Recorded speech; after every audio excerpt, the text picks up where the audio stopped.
1% federal tax. এটা যখন আমরা কেউ রেমিটেন্স পাঠাবে, যে আমেরিকা থেকে বিশ্বের যে কোনো দেশে হোক সেটা, এটা 1%।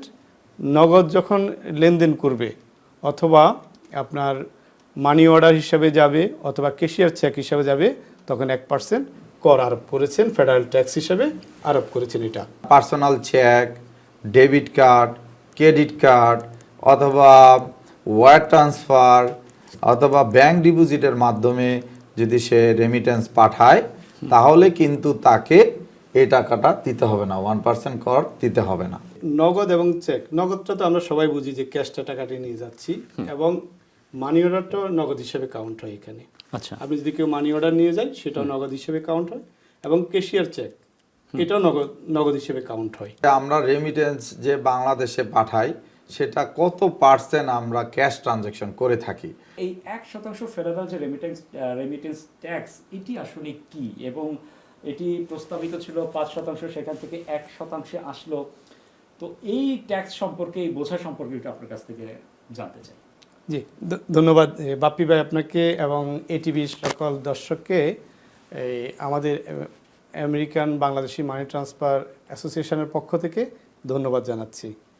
তো আপনি যেটা বলছিলেন যে আসলে 1% ফেডারেল ট্যাক্সটা কি, এটা হলো আমাদের ট্রাম্প প্রশাসনের যে বিগ বিউটিফুল বিল নামে অ্যাক্ট যেটা আমাদের আরোপ করেছেন, সেটারই একটা অংশ 1% ফেডারেল ট্যাক্স।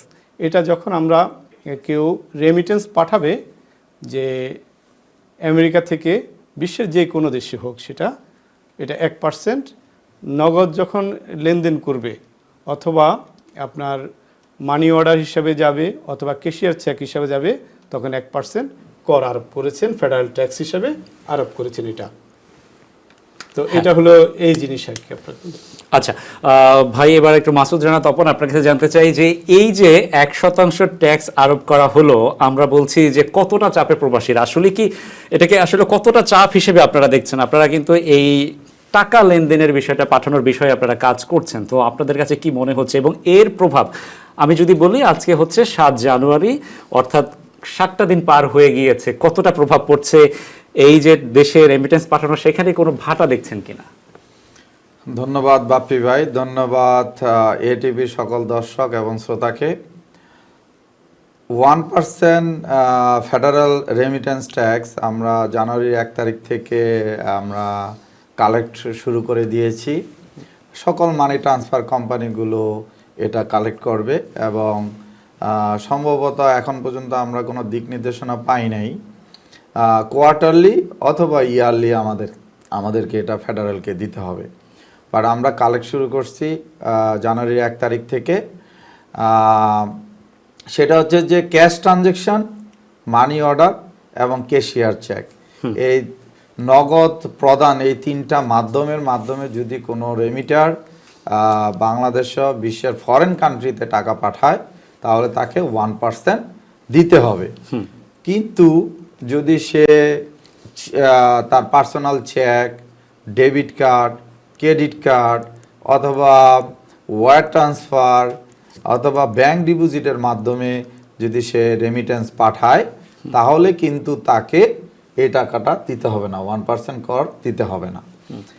এখন অনলাইনে যদি আপনি আমাদের সানম্যান এক্সপ্রেস এই অ্যাপসের মাধ্যমে টাকা পাঠান, তাহলে কিন্তু আপনাকে এই ফিটা দিতে হবে না। তবে বাপ্পি ভাই, যে প্রশ্নটা আপনি করেছেন যে আমাদের কেমন চাপ বা আমরা কি ফিল করতেছি, এটার প্রভাব আসলে এখন মাঠ পর্যায়ে পড়েছে কিনা, সেক্ষেত্রে আপনাকে বুঝতে হবে যে আমরা রেমিটেন্স যে বাংলাদেশে পাঠাই, সেটা কত পার্সেন্ট আমরা ক্যাশ ট্রানজ্যাকশন করে থাকি।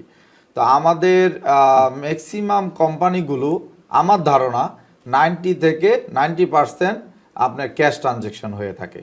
10% আপনার চেক, ডেবিট কার্ড বা আদার কোনো পেমেন্ট মেথডের মাধ্যমে করে থাকে। তো সেই 90% ক্যাশ মিনস 90% লোককেই আপনাকে 1% এখন কর দিতে হচ্ছে।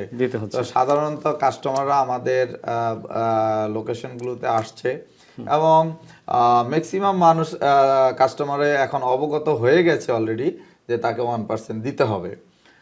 আরেকটা কিছু কাস্টমার যারা না জানে তাদেরকে আমাদেরকে বুঝাতে হচ্ছে যে এটা একটা গভর্নমেন্ট ট্যাক্স, তো আপনাকে দিতে হবে। সাধারণত আপনি যেমন শপিং করলে আপনাকে একটা ট্যাক্স দিতে হয়, তো এখন রেমিটেন্সের ক্ষেত্রে সেই একটা ট্যাক্স দিতে হবে। সেক্ষেত্রে আমাদের একটু বেশি সময় ধরে কাস্টমারকে বোঝাতে হচ্ছে। কিন্তু বড় ট্রানজেকশন যেগুলো ধরেন $5,000, $6,000, $8,000 ট্রানজেকশনগুলো কাস্টমাররা আসলে ওরা প্রথমে একটু ভয় পেয়ে যায়, তারপর ওরা বলে যে আমরা তাহলে পরে আসব।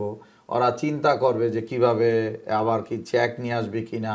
হ্যাঁ, তো এই ধরনের একটু আমরা বিড়ম্বনাতে পড়ছি। এছাড়া তেমন কোনো সমস্যা হচ্ছে না। আর আমি কাস্টমারদেরকে বলবো যারা পার্সোনাল চেক যাদের আছে তারা চেকের মাধ্যমে আপনারা ট্রানজেকশন করেন, সেক্ষেত্রে খুব সহজেই আপনার 1%টা দিতে হচ্ছে না। আর আপনি নগদের মাধ্যমে করলে আপনাকে 1% দিতে হবে। তবে বাংলাদেশের ক্ষেত্রে আমাদের কাস্টমারদের একটা ভালো দিক আছে, সেটা হচ্ছে যে আমাদের সরকার কিন্তু 2.5% প্রণোদনা দিচ্ছে। তা আপনি যদি 1% সেখান থেকে কেটে দেন, তারপরেও কিন্তু 1.5% আপনার এক্সট্রা আছে। হ্যাঁ, এটা কিন্তু তুলনামূলকভাবে আমরা কম্পারেটিভ বেস্ট রেট দিচ্ছি, প্লাস আপনি 1.5% ধরেন, তাহলে এক্সট্রা পার্সেন্ট যদি পাচ্ছেন, যদি 1% আপনাকে মাইনাসও করেন। ওকে, আবার আমি আপনার কাছে ফিরবো। তার আগে আমি মাসুদ রানা তপন ভাই যেটা ব্যাখ্যা দিলেন সেটাকে আমি আরেকটু ভেঙে ব্যাখ্যা আপনার কাছ থেকে নেব। এএসএম মাইনুদ্দিন পিন্টু ভাই, সেটা হচ্ছে এখানে যে বলা হচ্ছে নগদ এবং চেক, এই দুইটার একটু পার্থক্যটা আপনি সুন্দর করে যদি বলে দেন। নগদ মানে আমি নগদ টাকা নিয়ে যাচ্ছি এবং নগদ টাকাটা বাংলাদেশে পাঠানোর প্রচেষ্টা করছি। এর বাইরে যে চেক বা ডেবিট কার্ডের কথা বলা হচ্ছে, এটাকে একটু আলাদা করে দিয়ে একটু এটাও জানতে চাই, তাহলে কি নগদ টাকা পাঠানোর হার কি দিনে দিনে কমে যাবে? সবাই কি চেক বা ডেবিট কার্ডের দিকে ঝুঁকে পড়বে? জি, নগদ এবং চেক, নগদটা তো আমরা সবাই বুঝি যে ক্যাশটা টাকাটি নিয়ে যাচ্ছি, এবং মানি অর্ডারটাও নগদ হিসেবে কাউন্ট হয় এখানে। আচ্ছা, আপনি যদি কেউ মানি অর্ডার নিয়ে যায় সেটাও নগদ হিসেবে কাউন্ট হয়, এবং ক্যাশিয়ার চেক এটাও নগদ হিসেবে কাউন্ট হয়। ওকে, তাহলে ক্যাশিয়ার চেকটা আমি ব্যাংকে গেলাম, ব্যাংকে গিয়ে আমি কাউন্টারে গিয়ে বললাম যে আমার এখানে $5,000 আছে, আমার ব্যাংক অ্যাকাউন্ট নেই, আপনি আমাকে একটা চেক বানিয়ে দেন। এটা ক্যাশিয়ার চেক। ক্যাশিয়ার চেক, হ্যাঁ। তো ক্যাশিয়ার চেকটাও আপনার নগদ হিসাবে কাউন্ট হবে, মানি অর্ডার কাউন্ট হবে। আর যদি আমি পার্সোনাল চেকটা দিই, আমার একটা ব্যাংকে অ্যাকাউন্ট আছে, ওই ব্যাংক আমাকে একটা চেক দিয়েছে ব্যবহারের জন্য, আমি চেকের পাতাগুলো ইউজ করি, ঠিক ওই চেকটা যদি আমি নিয়ে যাই কোনো মানি ট্রান্সফার প্রতিষ্ঠানে, দেন এটা বয়েড হবে, এটা আর 1%টা ওখানে দেওয়া লাগবে না ওই চেকের ক্ষেত্রে। ওকে, তো এটা হলো, বাট এখানে আমাদের মাসুদ রানা তপন ভাই যে জিনিসটা বলছে যে ক্রেডিট কার্ড ডেবিট কার্ডের ক্ষেত্রেও দেওয়া লাগবে না, কিন্তু সেখানে আরেকটা কথা আছে, যেটা হলো প্রত্যেকটা মানি ট্রান্সফার কোম্পানি যে কোনো একটা প্রসেসিং মেশিন ব্যবহার করে। ক্রেডিট কার্ডটা নেওয়ার জন্য তো একটা মেশিন লাগবে আপনার, তো এটা তো আর ওই কোম্পানির মানি ট্রান্সফার কোম্পানির নিজস্ব মেশিন না, এটা না, যে মেশিনটার মাধ্যমে আমি টাকাটা ট্রান্সফার করব, গ্রাহক থেকে টাকাটা নিব, এটা হলো একটা থার্ড পার্টি একটা কোম্পানির মেশিন। ওইটা ইউজ করলে আমাকে এদেশের নিয়ম অনুযায়ী আমাকে একটা প্রসেসিং ফি দিতে হবে। ATV USA, বিশ্বজুড়ে বাঙালিয়ানা।